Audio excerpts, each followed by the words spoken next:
The Marvels trailer is the cinematic equivalent of Limbo. How low can you go? The following is a world-class Bullshitters exclusive.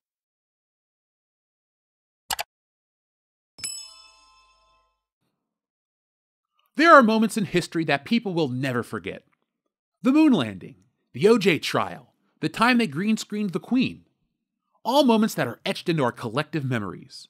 But a new historical moment has just happened. The Marvels trailer is now the most disliked trailer on YouTube. Less than a week ago, it was pointed out how the trailer was the second most disliked Marvel trailer following She-Hulk as the worst. But now, the Marvels trailer has reached over 400,000 dislikes since then, with over 600,000 dislikes currently. The Marvels trailer is now the most disliked MCU trailer of all time. The amount of dislikes now outweighs the number of likes as per the official Marvel YouTube channel.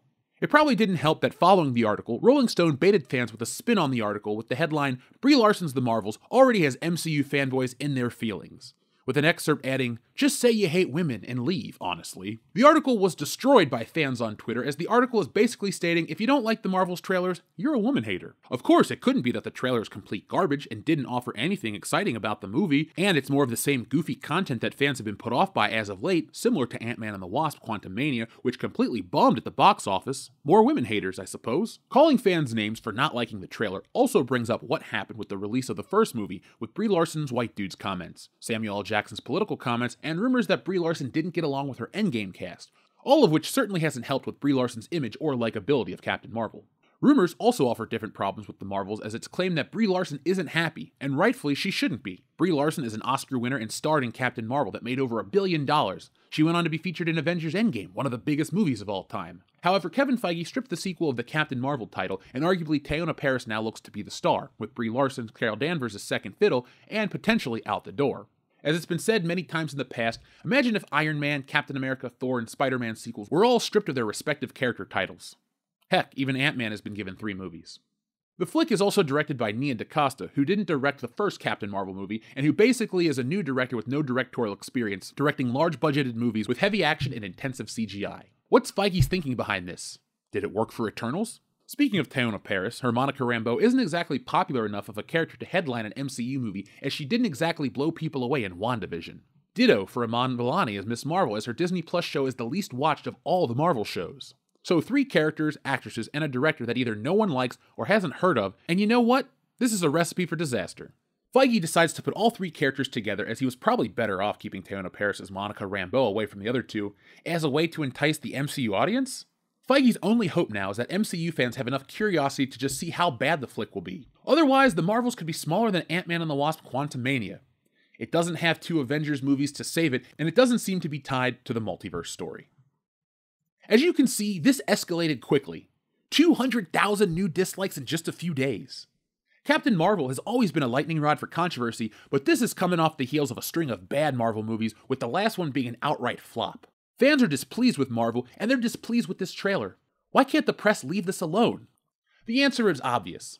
Making a movie a political statement or tying your identity to a film is silly. Articles like Rolling Stone's Take or Jezebel's Angle all stink of political rhetoric, from one side of the aisle. These ardent defenders aren't just defending Brie Larson's honor, they're lashing out at those who disagree with their outlooks on life. They're making it personal. They tie their identity to this movement, which is highlighted by this movie, and act as if those who dislike the film dislike them personally. Nothing could be further from the truth. Since 2019, fans have voiced their displeasure about the character, and very little has to do with the fact that she's a woman. If anything, fans were upset that the women who were part of the MCU before her were overlooked by this new character. The emphasis was on this new, unproven character that was not integral to the film. Captain Marvel was the ugliest part of hype culture. Logically, everyone should be against hype culture. It's your emotions being manipulated by other people for their profit, and the entire point is to make you do their job for them. In a way, you don't have to pay for as much advertising if you make one good one that makes everybody talk about it and tell other people to watch. Marvel tried that, but it backfired. Massively. Marvel is now on the decline. Even Guardians of the Galaxy, their beloved space franchise, is in doubt. Marvel has been putting out bad content for years, and it's finally catching up to them. Fans were displeased with She-Hulk. They were called sexist. Fans didn't like the Eternals. They were called racist. Fans didn't turn out in droves to watch Miss Marvel. Xenophobic. She-Hulk wasn't well received, Ant-Man flopped, all of those things are worse than they used to be, and the Marvels trailer is no different. It just looks bad. The review bombing brigade is a myth told to readers to try and paint dissatisfied customers as bad people. You don't want to be a bad person, right? Watch this movie, drink this beer, do these things we tell you or you're a bad person. People are luckily smart enough to see through this crap, and the result leaves companies scrambling to pick up the pieces of their failed marketing blitz. The Marvels is now the most disliked trailer on YouTube. That's the opinion of the audience. If Marvel is wise, they won't engage and let the audience's distaste naturally subside. If more white knighting articles pop up to defend Sweet Brie, while attempting to call the fanbase angry incels, your movie is going to suffer because it's not just men who hated this trailer. Expecting all women to line up and support this movie is a bigger problem than people having a dissenting opinion, because it just puts people in boxes. If the dislikes aren't about this film, then they're about the discourse around the film, and the only way to make it stop is to stop attacking the people who dislike the film. Sometimes a duck is just a duck, and sometimes a bad trailer is just that, a bad trailer.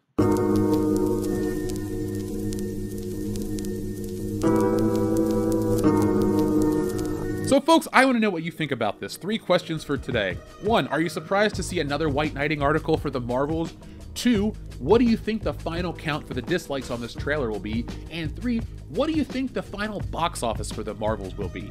The first Captain Marvel made $1 billion, there's no doubt about that, but it was flanked by the biggest movie of all time, The Avengers Endgame, which, come on, how are you not going to make money going into that? Same with Infinity War and Black Panther. While Black Panther was head and shoulders above better than Captain Marvel, it made a lot of its money because it was released during a certain specific month, and it was close to The Avengers. But when the sequel came out years later, people didn't show up by a lot. That's because the main hero had sadly passed away, and you're left with a movie that really doesn't have any purpose. Captain Marvel is just a disliked character in a disliked film, and now she's back, so what do? Well, we'll put her back, but we'll put her in the background.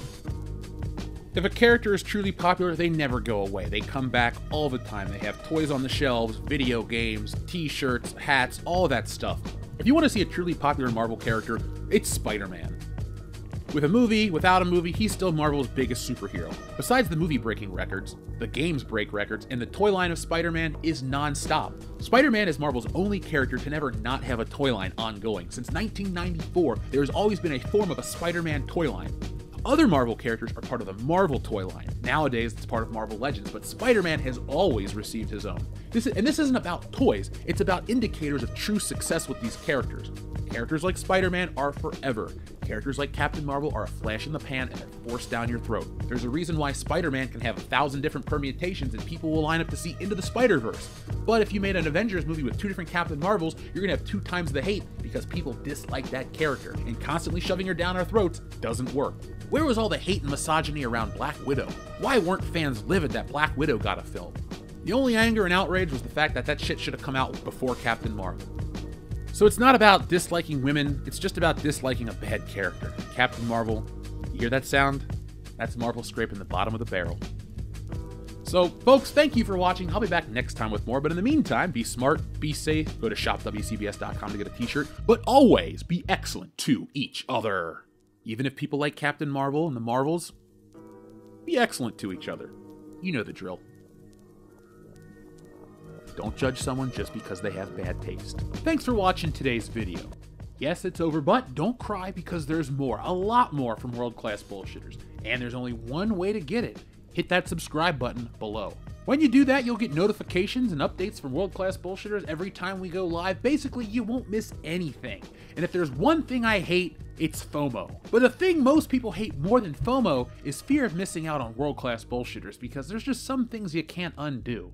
So folks, do yourselves a favor and never miss anything from World Class Bullshitters.